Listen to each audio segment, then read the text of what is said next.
In the early years of cinema, movies were filmed in sepia tones or black and white. It's a common mistake for people to think that The Wizard of Oz was the first motion picture to use color. Like many, I grew up watching The Wizard of Oz. Each year there would be this big TV special in the evening airing this classic movie.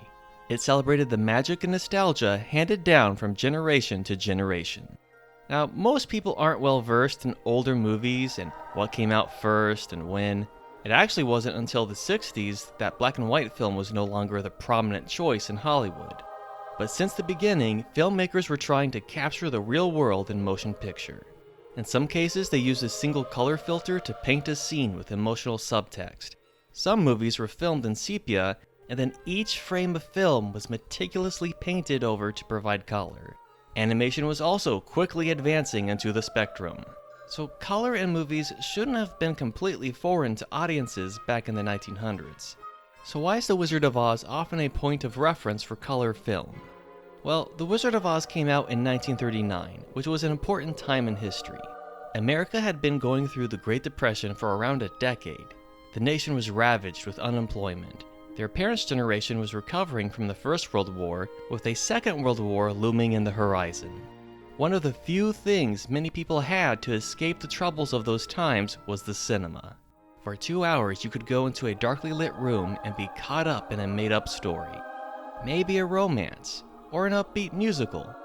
With The Wizard of Oz, the public was about to be swept away into a whole new experience. Do you know where in The Wizard of Oz it switches over to color film? It's right here.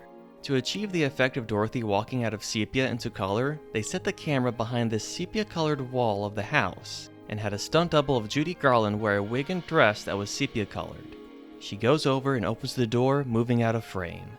Judy Garland, dressed in color, then walks into frame and the camera follows her into the colorful world of Oz. Can you imagine being in the audience seeing this movie for the first time? Think about it. The movie starts in this dreary Kansas setting with sepia film. Some people may not have even known this film was going to be in color. Imagine the shock and awe of seeing a movie go from complete sepia to this amazing Technicolor spectacle. This entrance wasn't just a technical feat. It represented the nation exiting the dreary sepia tones of the Great Depression and entering a colorful new chapter of hope and resilience. It was the ultimate moment of escapism. And when Dorothy finally makes it home to sepia-toned Kansas, we all look at the world a little different. A little less world-worn. That was the magic of America's first fairy tale put to film. That was the magic of Technicolor.